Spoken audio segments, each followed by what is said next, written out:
మరి నాయకులైన సేవకులు అనేటువంటి ఎవరు లేరు, కానీ సేవకుడైన నాయకుడు ఉంటారని లివింగ్స్టన్ గారు అంటారు.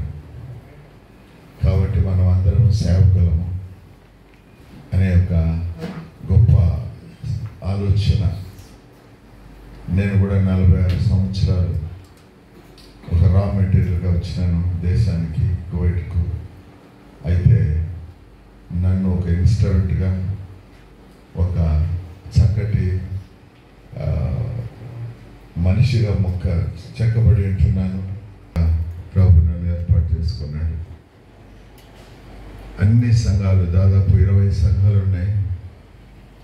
బయట నుంచి మేము ఎప్పుడు సేవకులు, కాపర్లను తీసుకురాము, కానీ we produce the leaders. Bible college కూడా ఉంది. ఆ కాలేజీలో స్టాఫ్ పని చదివి అందరూ సేవకులుగా, కాపర్లుగా మాట్లాడమని కాదు, కానీ 180 మంది కువైట్ దేశంలో అక్కడికి వచ్చి హిందువులు క్రైస్తవులుగా మారిన స్థలం అది. మా సంఘంలో 80% హిందూ కన్వర్టెడ్ క్రిస్టియన్స్ ఉంటారు. వాళ్ళెంత గొప్ప విశ్వాసులో ఇదినో వాళ్ళే పరిచారకులుగా, పెద్దలుగా, కాపరులుగా తీర్చిదిద్దబడ్డారు. అందరూ చక్కటి వాక్యంతో, ప్రార్థనలో, విశ్వాసంలో అనేక మందికి మాదిరికరంగా ఉంటున్నారు. ప్రతి ఒక్కరు కూడా కష్టపడి పనిచేస్తారు. ఒకరి కోట్ల ఒకరు అనారోగ్యం కలిగి విధేయతతో కలిసి కట్టుదాము అనే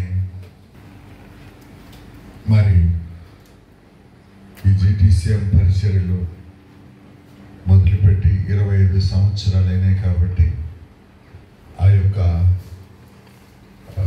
వార్షికోత్సవం కువైట్లో మరలా మరి ఈ సంవత్సరం జరిగించిన 24 జూన్ 10, 11, 12 తారీఖుల్లో. అందుకోసమే ప్రపంచం అన్ని దేశాల నుంచి సేవకులు వస్తూ ఉంటున్నారు. ఆ 3 దినాల్లో బహ్రెయిన్ వారు కూడా పాల్పంచుకోవాలనే తలుపుతో మరి అయ్యగారు ఇంత వృద్ధాప్యంలో కూడా కాస్తమని అంచగా మీ మధ్యకు వచ్చారు. ఇది దాని గురించి మరి లోతుగా ఆయన చెప్పనంటున్నాడు.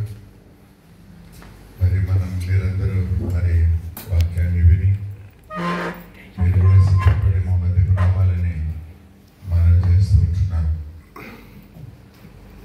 దేవుడి మిమ్మల్ని దీవించుగాక. Thank you pastor Jayakumar. Reverend Sunil రానున్న కాన్ఫరెన్స్ గురించి క్లుప్తంగా విశదీకరిస్తారు.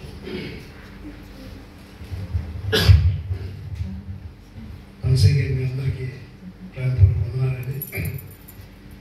చాలా సంతోషం మరి ఆహ్వానించగానే మీరు అందరూ కూడా ఇక్కడ రావటం. బహ్రెయిన్లో ఉన్న తెలుగు వారి పట్ల అంకుల్ గారికి కలిగిన ప్రేమ, ఆయన కూడా మిమ్మల్ని అందరినీ ఎంతగానో ప్రేమించి స్వయంగా ఆయనే మీ దగ్గరికి వచ్చి మీకు ఆహ్వానించాలని ఆశపడ్డారు. ఇప్పుడున్న టెక్నాలజీకి ఈమెయిల్స్లో ఇన్విటేషన్స్ పంపించవచ్చు, వాట్సాప్లో పంపించవచ్చు, ఫోన్లు చేసి కూడా చెప్పచ్చు. కానీ ఆయనకి బహ్రెయిన్కి ఉన్న సంబంధం మరి 56 సంవత్సరాల క్రితం నుంచి వారు వస్తూ పోతూ మంచి రిలేషన్షిప్స్ బహ్రెయిన్లో ఉన్న తెలుగు వారితో ఉన్నది. ఆ ప్రేమతో గతంలో గల్ఫ్లో దుబాయ్కి వెళ్ళాము. ఇప్పుడు ఇక్కడ కూడా రావడానికి దేవుడు కృపనిచ్చాడు. మరి అయ్యగారు సెలవించినట్లు తెలుగు క్రైస్తవ సంఘం స్థాపించబడి కువైట్లో 55 సంవత్సరాలు అవుతుంది. లివింగ్స్టన్ అంకుల్ గారి ద్వారా స్థాపించబడిన తెలుగు సంఘం ఈ రోజున విస్తరించి 18 బ్రాంచులుగా కువైట్లో విస్తరించబడింది. ఈ 18 బ్రాంచులను కూడా మరి అయ్యగారు చక్కగా ఆర్గనైజ్ చేస్తూ అనేక మంది సేవకులు, అందులో మేము కూడా ఆ సంఘాలలో నడిపేటువంటి కాపులుగా మమ్మల్ని కూడా అయ్యగారు తయారు చేశారు. ఇలా స్థాపించబడినటువంటి కువైట్ సంఘం మరి 2000 సంవత్సరంలో గ్లోబల్ తెలుగు క్రిస్టియన్ మినిస్ట్రీస్ అని ప్రపంచంలో ఉన్న తెలుగు వారిని ఐక్యపరచాలని లింగ్స్టన్ రాయ్ గారితో పాటు డేవిడ్ చిగురుపట్టి గారు, రెవరెండ్ జోసెఫ్ పాటరీ గారు అమెరికాలో వారు చక్కగా ఈ దర్శనాన్ని ప్రారంభించారు. లింగ్స్టన్ గారి దర్శనాన్ని వారు ఓన్ చేసుకుని ప్రపంచవ్యాప్తంగా GTCM ద్వారా వెళ్ళి తెలుగు వారిని అందరినీ యునైట్ చేయాలని ఒక మంచి ఉద్దేశంతో ఇది స్థాపించబడింది. ఈ రోజున GTCM చాలా ఉన్నతమైన శిఖరానికి చేరింది. ప్రపంచంలో ఉన్న అన్ని దేశాల్లోనూ ప్రతి సంవత్సరం GTCM కాన్ఫరెన్స్ జరుగుతున్నాయి. America, Australia, New Zealand, south Africa, ఇంకా ఎన్నో దేశాలు అన్నీ కూడా ఈ యొక్క GTCM కాన్ఫరెన్స్ జరగడం, మరి ఈ రోజున ఇది బాగా విస్తరించి తెలుగు వారందరూ కూడా ప్రపంచ నలుమూల నుంచి అందరూ పాల్గొనడం జరుగుతుంది. ఇంత చక్కని పరిచయం ప్రారంభించారు. మరి ఇది కరెక్ట్గా ఈ సంవత్సరానికి 25 సంవత్సరాలు పూర్తి చేసుకుంటుంది. హల్లెలూయా. 25 సంవత్సరాలుగా సక్సెస్ఫుల్గా నడిపించబడుతున్నటువంటి GTCM ఫౌండర్ మన లింగ్స్టన్ గారు. మరి వారికి కూడా వయసు 93 సంవత్సరాలు. ఇప్పుడు మరి ఈ వయసులో కూడా వారు ప్రపంచానంతా తిరుగుతూ మీ విధంగా ప్రేమతో ఆ కాన్ఫరెన్స్ని మమ్మల్ని ఆహ్వానించాలని అయ్యగారు ఆశపడిన దూరం వచ్చారు. కాబట్టి ఈ సిల్వర్ జూబ్లీ GTCM సందర్భంగా కువైట్లోంచి పుట్టింది కాబట్టి ఈ దర్శనం కువైట్లోనే చేయాలని ఆశతో మరి వారు మీ అందరి దగ్గరికి రావటం జరిగింది. ఇది జూన్ 10, 11, 12 3 రోజులు కాన్ఫరెన్స్ జరుగుతుంది. ఈ 3 రోజుల కాన్ఫరెన్స్లో చక్కని అంశం ఉంటుంది. పరిశుద్ధాత్మకు లోబడి నడుచుకొనుట అనేటువంటి అంశం మీద ప్రపంచవ్యాప్తంగా అనేక మంది సేవకులు అక్కడ వస్తారు. ప్రత్యేకమైన స్పీకర్గా ప్రకాష్ గంటల్ గారు ఈ కాన్ఫరెన్స్లో మెయిన్ స్పీకర్గా మాట్లాడతారు. అమెరికా నుంచి మరి చిగురుపాటి డేవిడ్ గారు, పాటూరి గారు, లింగ్స్టన్ అంకులు, ఇలాగా వీళ్ళందరూ కూడా చక్కగా ఉంటుంది. మంచి సెమినార్స్, ఒక 10 సెమినార్లు ఉంటాయి ఈ 2 రోజులు, ఈ 3 రోజులు కాన్ఫరెన్స్లో. కాబట్టి మీరందరూ కూడా దయచేసి మరి ప్రపంచవ్యాప్తంగా తెలుగు వారిగా ఉన్న నాయకులు అందరూ అక్కడికి వస్తారు. కాబట్టి మీరు కూడా అక్కడికి వచ్చి పాల్గొంటే మరి చాలా సంతోషం. అందుకని 11, 12 కాన్ఫరెన్స్ చూసుకున్న తర్వాత శుక్రవారం నాడు మా 18 సంఘాలు ఉన్నాయి కాబట్టి గ్రూప్స్గా డివైడ్ చేసి ఒక్కొక్కరిని మా సంఘాలకి కొంతమందిని పంపిస్తాం. మా ఆరాధనలో మీరు పాల్గొని మరి అయ్యగారు స్థాపించిన సంఘాలను కూడా దర్శించి మరి శనివారం నాడు కువైట్ సిటీ అంతా టూర్ అరేంజ్ చేస్తాము. ఆ టూర్లో కూడా మీరు కువైట్ సిటీ చూసి మీరు ఏదైనా షాపింగ్ చేసుకుని ఆదివారం నాడు తిరిగి ఎవరి దేశానికి వాళ్ళు వెళ్ళిపోవచ్చు. ఈ 6 nights గాను మన కువైట్ దినార్స్ 185 దినార్స్ మేము ఛార్జ్ చేస్తున్నాము. ఎందుకంటే మరి 6 రోజులు మీకు హోటల్, స్టార్ హోటల్ అకామిడేషన్ ఇస్తాము. బ్రేక్ఫాస్ట్, లంచ్, డిన్నర్, స్నాక్స్ అన్నీ మేమే ప్రొవైడ్ చేస్తాం. మీకు ట్రాన్స్పోర్ట్ మేమే చూస్తాం, వీసా కూడా మేమే చూస్తాం. అన్నీ ఇందులోనే ఇంక్లూడ్ అయి ఉంటాయి. కాబట్టి మీరు దయచేసి మరి దీని గురించి ప్రార్థన చేసి మీరు పాల్గొనాలని మనం చేస్తున్నాను. ఈ 6 రోజులకు గాను మీరు చెల్లించాల్సింది Kuwait equivalent dinar 185 Kuwait dinar. మరి అది మీరు బహ్రెయిన్లో కన్వర్ట్ చేసుకోవచ్చు. ఈ బ్రౌచర్ మీ అందరికీ ఇస్తాను వెళ్ళేటప్పుడు. ఇందులో కింద ఫస్ట్ నా వాట్సాప్ కాంటాక్ట్ నెంబర్ ఉంది. మీరు ఎవరైతే వస్తారో మీరు మాకు వాట్సాప్ చేసినా, మీరు చెప్పినా మీకోసం మీ ప్రయాణానికి కావాల్సిన అన్ని ఏర్పాట్లు కూడా మేము తయారు చేస్తాం.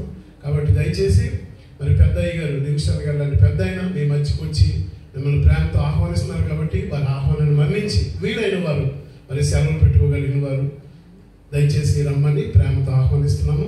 ఇంకా కాన్ఫరెన్స్ గురించి మరిన్ని వివరాలు మీకు ఏదైనా కావాలంటే ఈ బ్రౌచర్ మీకు ఈ కోడికి అనంతరం అందిస్తాము. దయచేసి అందరూ కూడా ప్రార్థించి దయతో కువైట్లో జరిగే కాన్ఫరెన్స్ మీరు అందరూ రావాలని మరొకసారి ప్రేమతో మిమ్మల్ని ఆహ్వానిస్తున్నాను.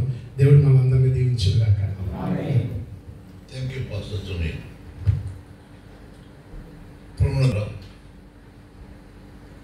ఈ సాయంకాలము మీ అందరిని చూడటకు, మీతో ముచ్చటించటకు దేవుడిచ్చిన కృపను బట్టి దేవుని స్తుతిస్తుంటున్నాను. అసలు పేతురు రాసిన మొదటి పత్రిక 2వ పత్రిక 1వ అధ్యాయం 11వ వచనం, పేతురు ఆ సంఘాన్ని హెచ్చరించుచు మీరు మీ విశ్వాస జీవితంలో పెరుగుతున్నప్పటికీ ఇంకనూ మిమ్మల్ని పెరుగుకొల్పవలనని, మేలుకొల్పవలనని నేను పరములకు పోయే సమయం దగ్గరికి వచ్చింది కాబట్టి ఈ సమయంలో కూడా మిమ్మల్ని ప్రోత్సహించుట మంచిదని కొన్ని హెచ్చరిస్తాడు.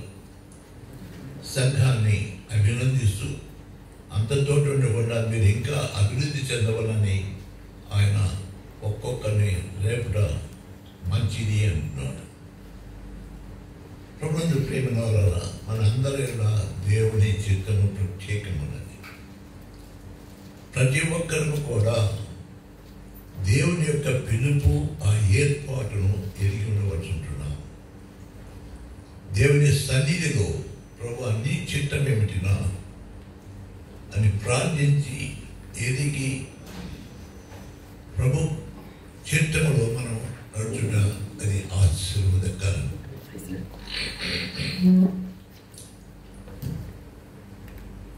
పేతురు భక్తుడు రాసిన మొదటి పత్రిక 2వ అధ్యాయం 9వ వచనము బాగా తెలిసిన వచనము. చీకటిలో నుంచి మన ఆశ్చర్యకరమైన వెలుగులోనికి పిలిచే వారి గుణాతి శ్రేమను ప్రచురించుటకు ఏర్పరచబడిన వంశమును, రాజులైన యాజక సమూహమును, పరిశుద్ధ జనమును, దేవుని సొత్తైన ప్రజలని అక్కడ చెప్పబడి ఉంటుంది. We're all called out of darkness into the marvelous light. ఆ పిలుపును మొట్టమొదట ఎరిగి ఉండవలసి ఉన్నాం. అనగా రక్షణ అనుభవం. మనమందరము స్వభాగ్యముగా పాపులను వెతికి రక్షించటకు యేసు ప్రభు ఇక్కడికి వచ్చినాడు. మనం మండల కాలంలో ఉంటున్నాము, శిలువ ధ్యానం చేస్తుంటున్నాము. శిలువలో ఆయన చూపించిన ప్రేమ, ఆయన ఎందుకు శిలువలో చనిపోయాడో గుర్తెరిగి ఆ రక్షణను ఎంతమంది మనం అనుభవించుంటున్నామో. సంఘానికి వచ్చి పోవటం అనిపించుకోవటం కాదు, అది నామకాస్తం. We must know we are born again or not. మనం రక్షింపబడినామా లేదా? Even the pastors today గొప్ప సేవ చేస్తూ ఉండవచ్చు, మతబద్ధకముగా చేస్తూ ఉండవచ్చును, ఆచార రీతిగా చేస్తూ ఉండవచ్చును. But are we born again? Are we called out? అనేది మనం ప్రశ్న వేసుకోవాలి. నేను ఆంధ్ర ఎవాంజలికల్ లూథరన్ సంఘ సభ్యుడను. నేను యవనస్తుడుగా ఏఎల్సీలో చాలా ఆధిక్యతలు పొంది సినార్ డెలిగేట్, ఏఎల్సీ డెలిగేట్ అంట మోటా తత్వంలో ఒక పరిశుద్ధత లేకుండా అక్కడ కార్యాలు జరిపిస్తూ ఉండేవాడిని.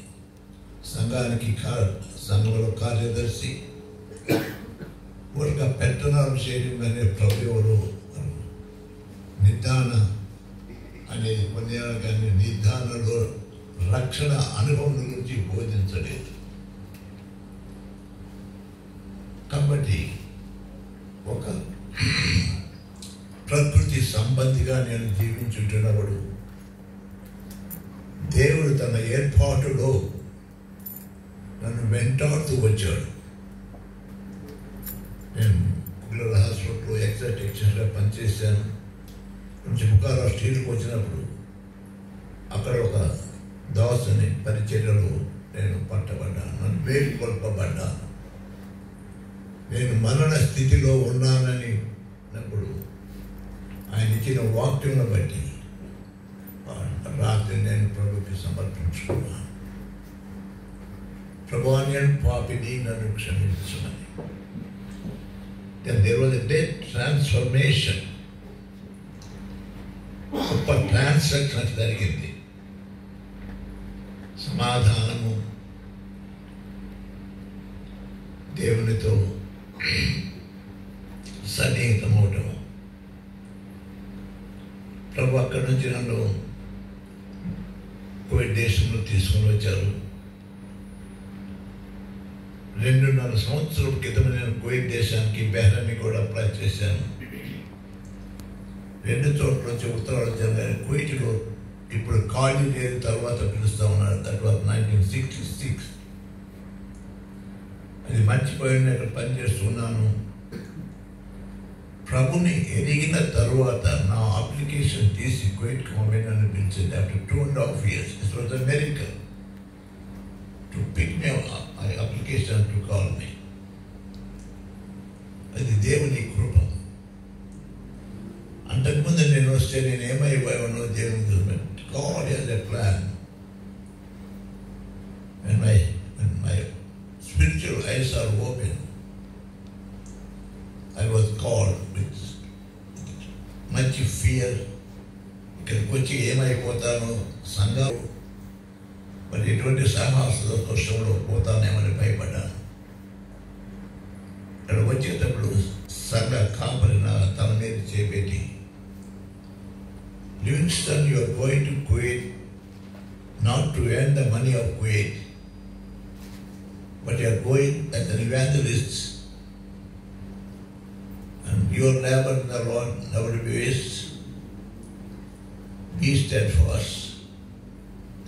ఆ వాక్యంతో నన్ను ప్రార్థించి పంపించాడు. I was sent with a commission. What my activity will be. నేను బయటకు వచ్చినప్పుడు దేవుని కృపలో తెలుగు క్రైస్తవాన్ని నాకు ఆ రాత్రి పరిచయం చేశారు, విశ్వాసిని. So from the time I stepped in, God has kept me in the group of believers. అక్కడ కూర్చొని ప్రార్థన చేస్తూ, ప్రభువా ఏ విధంగా ఈ దేశంలో మాట్లాడలేమో కనపడటమేమో లేము, ఈ దేశంలో ఏ విధంగా సువార్త చెప్పవాలని ప్రార్థిస్తుంటున్నాం. ప్రభు శిష్యులు నిలిచి తోడేళ్ల మధ్యకి గొర్రె పిల్లలను పంపడానికి మేము పంపిస్తున్నాను. వివేచన కలిగి పావుల వలె నిష్కపలుగా ఉండమని పంపారు. సేవలో అనేకమైన శోధనలు వస్తాయి, కానీ మనల్ని పిలిచిన వాడు నమ్మదగిన వాడు. If you know that you are called for that ministry, and God will take care of, and God wonderfully started a ministry with a great vision. Where there is no vision, people will perish. ఈనాడు మనం సేవ చేస్తుంటే మన యొక్క గురి ఏమిటి? పౌలు అంటాడు, నేను గురి వద్దకే పరిగెత్తుతున్నాను, నేను గురి లేని వాడుగా పరిగెత్తట్లేదు, నేను గురి వద్దకే, నేను పిలువబడిన పిలుపడకు బహుమానం పొందవునని పరిగెత్తుతున్నాను. గురి కలిగిన జీవితం, ప్రభు కొరకు, ప్రభు రాజ్యము కొరకు గురి కలిగిన జీవితం. అది లేకుండా మనమంతటా మనం దేవుని చిత్తము నేర్పణ చేసినప్పుడు అది ఫలభరితము కాదు, అది దేవునికి ప్రీతికరమైనది కాదు. ప్రియులారా, మనం పరిశుద్ధమైన పిలుపుతో పిలువబడి ఉంటున్నాం. చీకటిలోని తన ఆశ్చర్యకరమైన వెలుగులోని పిలువబడి ఉంటున్నాం.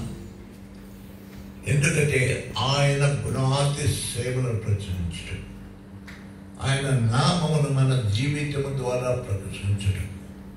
It is only the pastors, but every believer is called out from the darkness into the marvelous light.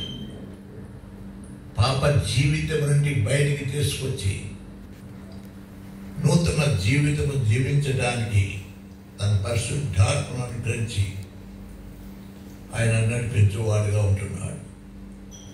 కాబట్టి ఆ పిలుపులో ప్రతి ఒక్కరూ కూడా ఆయనకి సాక్షులుగా ఉండవలసి ఉంటున్నాం. మీరు బెహ్రెయిన్లో ఉన్నారంటే దేవుని యొక్క చిత్తం ఏమిటంటే ఈ బెహ్రెయిన్స్కి సువార్తను అందించాలి. We are here to evangelize these people. వీళ్ళకి ప్రభువును చూపించాలి, వీళ్ళని మేము ప్రభువును చూపించాలి.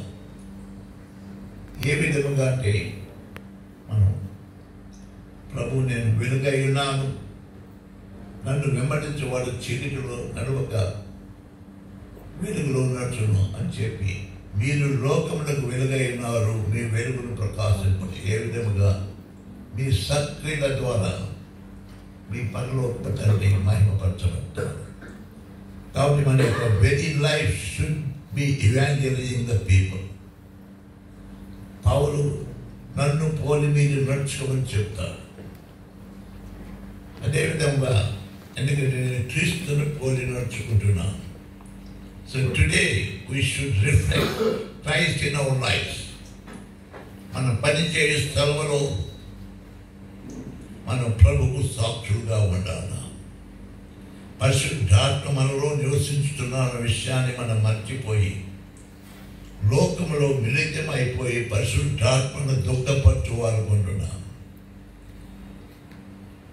మనం పరిశుద్ధాత్మ మనలో ఉంటున్నాడు ఒక కాన్షియన్స్ మనకు కలిగినప్పుడు మనం దేవుని యొక్క చిత్తంలో మనం నడుగుతానుకుంటున్నాం. కాబట్టి ప్రియులారా, మమ్మల్ని కువైట్లో, మేము బహ్రెయిన్లో, ఇక్కడ ఈ దేశం మనీ సెకండరీ. మొదట ఆయన నీతిని, ఆయన రాజ్యంలో వెతికినప్పుడు మన ప్రతి అవసరము ఆయన తీర్చువాడుకుంటున్నాడు.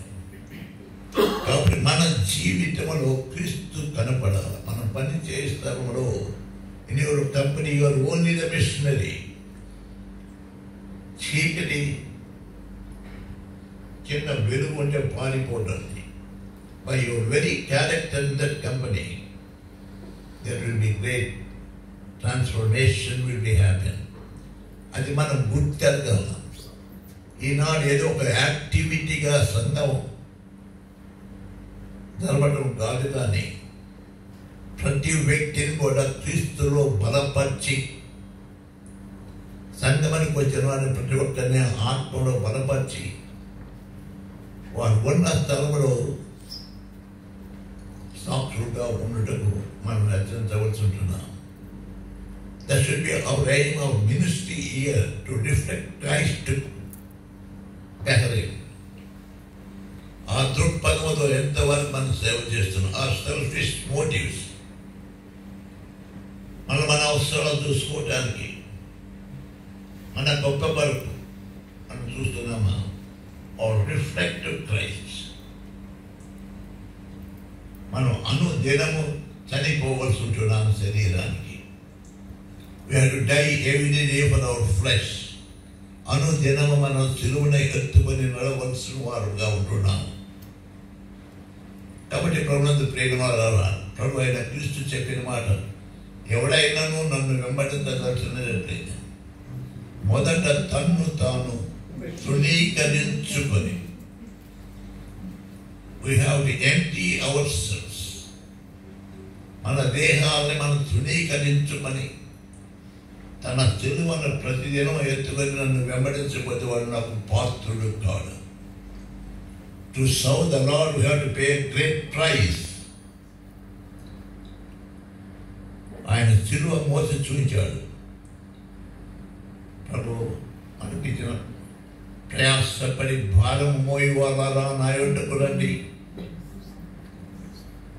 నా యొద్ద నేర్చుకోనండి, నా కాడి సులువ, నేను సాత్వికుడను, దీన మనస్సు కలిగిన వాడను. The people should see likeness of Christ in our మాట సాత్వికంతో, దీనత్వంతో. సాత్వికులు ధన్యులు, వారు భూలోకంలో స్వతంత్రించుకుందరు. We should exhibit the divine characters. ప్రతి దినము ప్రభు సన్నిధిలో మోకరించిన వారమై ఆయన రూపంలోనికి మార్చబడుటకు మనం సమర్పించుకోవాల్సి ఉంటున్నాం. Every day we should be transferred. ఆయన మహిమలోనికి. కాబట్టి ప్రియులారా, మనకిచ్చిన ఈ పిలుపును మనం గుర్తెరిగిన వారమై నాయకులుగా, కాపరులుగా, first we have to transfer, we have to cleanse ourselves, then we'll project to the congregation. కాబట్టి చాలా ప్రాముఖ్యము. బైబిల్ బాగా చదవాలా, నూతన నిబంధన సంగమం ఏమిటో మనం అర్థం చేసుకోవాలా. It's not without head knowledge. with the gift of the Holy Spirit.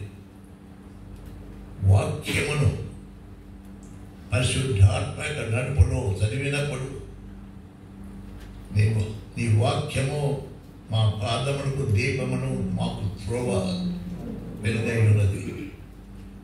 That వాక్యం is Christ. Christ is the light of the world. దేవుడు లోకమును క్రీస్తు లోకమును ఆ వెలుగులో క్రీస్తులో నడిచినప్పుడు we will evangelize the people.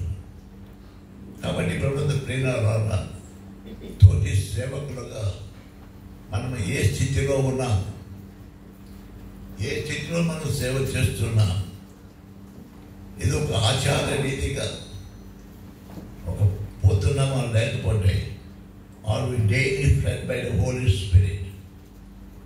దేవుడికి మనం ప్రార్థన చేయవలసి ఉన్నాం. నేను మెహరీనికి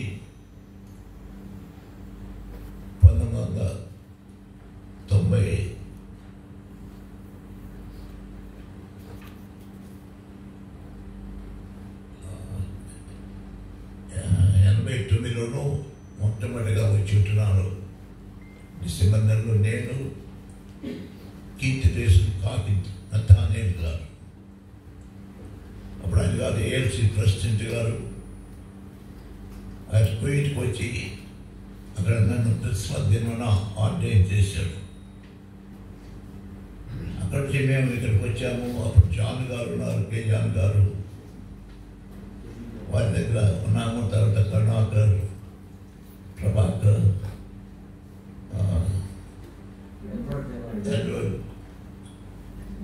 వాళ్ళందరూ ఉన్నారు. అప్పుడు నుంచి క్రమంగా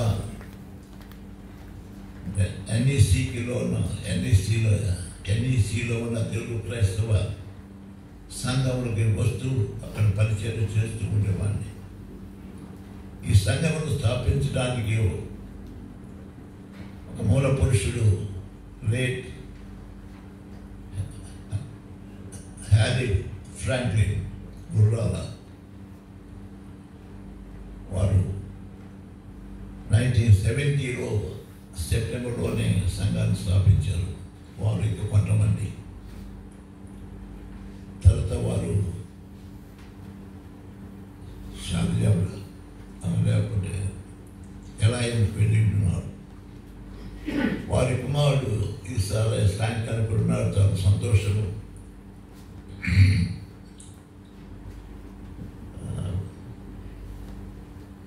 జగా ఒకసారి నిలబడు. వీరి తండ్రి గారు స్టార్ట్ చేశారు ఇక్కడ. Thank you coming with your wife. అప్పటి నుంచి నేను క్రమంగా వస్తుండేవాడిని. ఏఎల్సి పాస్టర్స్ ఇక్కడికి వచ్చినారు, వాళ్ళు కూడా పోయిట్ వచ్చారు. ఈ కోవిడ్ తర్వాత నేను ఇక్కడ రావడం తగ్గింది. కానీ ఈసారి ఇక్కడ రావడానికి సహోదరుడు కరుణాకర్ సహాయం చేశారు. So that we are able to meet here. ఒక కుటుంబంగా కూడినప్పుడు మనం ఒకరినొకరిని ప్రోత్సహించుకోవాలా. దేవుని వాక్యము ఏం చెప్తుందో, ఆయన గుణాతిశయములను ప్రచురించుటకు మనం ఎక్కున్నాం. ఆయన గుణాతిశయములు మనం తెలుసుకోవాలంటే ఆయనతో స్నేహం చేస్తేనే we could understand him. ఏదో క్రీస్తు సేవియర్ అని చెప్పడం, we have to walk with him. ఆయన అడుగు జాడల్లో మనం నడవాలి. ఆయన చూపించిన మార్గంలో పోవాలి. కాబట్టి సంఘం అనగా అవగాహన క్రీస్తు శరీరం. ఎఫెసీ పత్రిక 4వ అధ్యాయంలో 7:1 చెప్తారు. ఒకే విశ్వాసము, ఒకే బాప్తిసము, ఒకే తండ్రి, ఒకే నిరీక్షణ, ఒకే కుమారుడు, పరిశుద్ధాత్మ, ఏకత్వాన్ని చెప్తారు. వారి ద్వారా సంఘము ఏర్పాటు చేయబడినది. సంఘముల గురించి మనం ఎఫెసీ పత్రిక చాలా గూఢంగా చదవాలా. పౌలు సంఘంలో ఎట్లా ఉండాలనో, కుటుంబాలు ఎట్లా ఉండాలనో,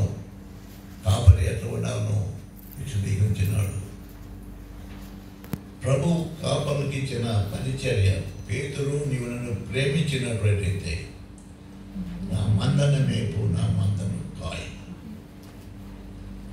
కాపరి మందను మేపాల, మందను కాయ. మంద చెదిరిపోతే మనం చెదిరిపోవడం చూడకూడదు. ప్రభు ఏమంటారు, నాతో కూడి మీరు పూజ చేయవారుకున్నారా, విడదీయవారుకున్నారా అని ప్రభు చెప్తున్నాడు. కాబట్టి కాపరముగా మందను చాలా జాగ్రత్తగా కాపాడు.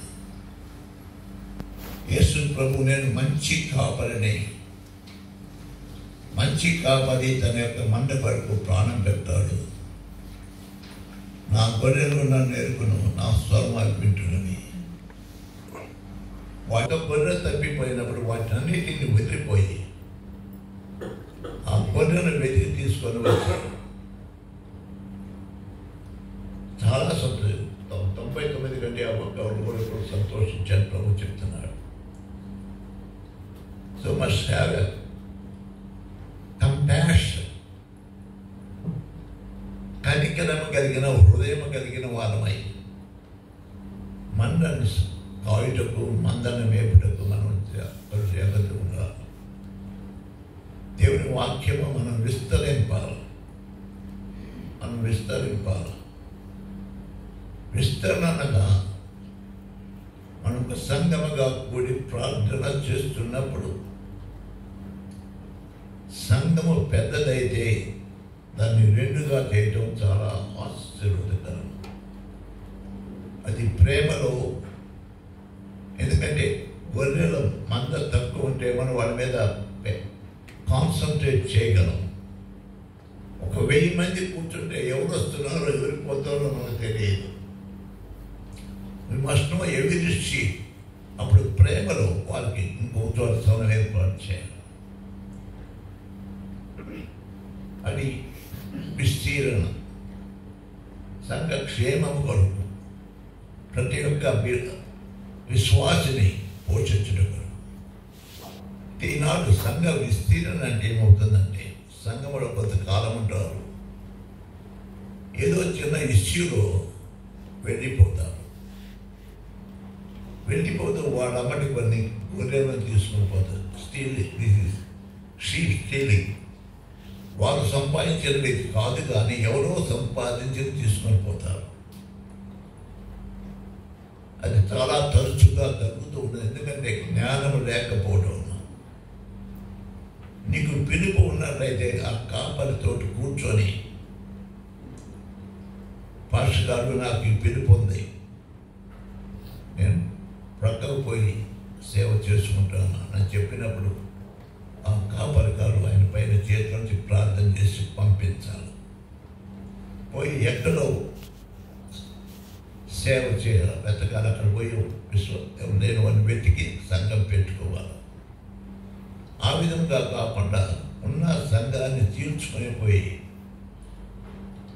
సంఘం విస్తరించడం కాదు, కానీ అది దేవుని చిత్తము కాదు. మనం ఒకరి మీద ఒకరు ఆనుకొని దేవుని రాజ్యమును కట్టాలి. రాజ్యం కట్టాలి, కానీ దృష్టిలో మనం ఉండాలి. నేను పోయినప్పుడు బైబిల్ తెలియదు అసలు. లోతన సంఘంలో ఉన్నప్పుడు నేను బైబిల్ నేర్చుకోలేదు.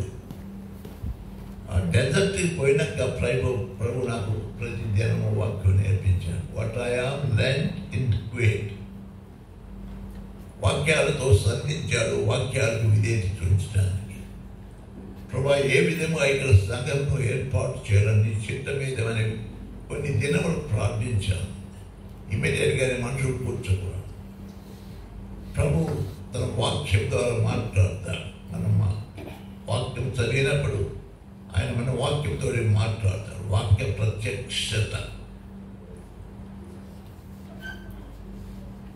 మీ మనస్సు మారి రూపాంతరము పొందడి. ప్రియులారా, కాపరులారా, మీరు వివేచన కలిగి ఎవరు దేవుని బిడ్డ, ఎవరు ఆత్మ కలిగిన వారు, మన స్వార్థ పరులకు కాకుండా మనం బలిపీఠ మీద భాగముగా ఆయనకు అనుకూలమైన బలిపీఠం మీద కాపలమైన మనం మన శరీరంలో అర్పించవలను. పౌలు రోమి సంఘాలు రాస్తున్నాడు. అది పరిశుద్ధమును అనుకూలమైన మనం చేసే సేవ దేవునికి అనుకూలము ఉన్నదా లేదా?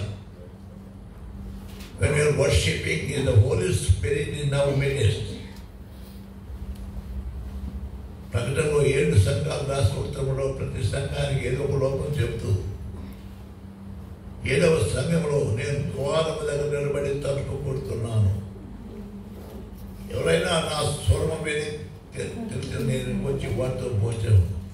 ద్వారము దగ్గర ఉండే 7 సంఘముల మీద సంచరిస్తున్న ఆ యొక్క నక్షత్రము యేసు ప్రభు చివరి సంఘముల మధ్య బయట ఉన్నాడు. Because they are doing everything, but they were pushed Christ out. దేవుని చిత్తంలో చేయమన్నారు. ఈనాడు ఆ విధంగా మన ఆరాధన ఉంటున్నాయా? Our worship is pleasing unto God. Our preaching is pleasing unto God. Are we able to satisfy God or satisfy ourselves? We have to examine ourselves. యాకోబు రాశాడు, మీరు చాలామంది బోధకులుగా ఉండవద్దు, బోధకులు గొప్ప లెక్క చెప్పాలి. దేవుని సన్నిధిలో మనం భయము భక్తి కలిగిన వారమై ఉండవలసి ఉంటున్నాం. ఈ విధముగా ఒకరినొకరిని ప్రోత్సహించుకోవలసి ఉంటున్నాం. ఒక్కొక్కరిని మనం పురికొల్పవలసి ఉంటున్నాం. ఎవరిని కూడా పక్కన పెట్టకూడదు. మనం ఎవరితో అయినా సమాధానం అంటే మన అసమయం కాకముందే వారితో సమాధాన పడని ఎఫెసీ 4వ అధ్యాయంలో హెచ్చరించబడుతున్నా. పరిశుద్ధాత్మ దుఃఖపరచబడి మనం కఠిన హృదయంతో ఉండి ఒకవేళ చనిపోతే ఈ రాత్రి we go in the status before God. అటువంటి హృదయంలో ప్రభు సన్నిధిలో we cannot stand before him. So you have to rectify every day with one another, make peace with one another, live together. ఎఫెసీ 3వ అధ్యాయం 21వ వచనంలో అడుగు వాటన్నిటికంటేను ఊహించే వాటిని అత్యధిక మనసు తండ్రికి క్రీస్తు ద్వారా సంఘములో యుగ యుగములు మహిమ కలగాలి. తండ్రికి మహిమ కలగాల సంఘములు. యుగ యుగములు క్రీస్తు ద్వారా ఆయన మనకు మహిమపరచాలి. పరిశుద్ధాత్మ నడిపింపులో మనం ఆయన ఆరాధించాలి.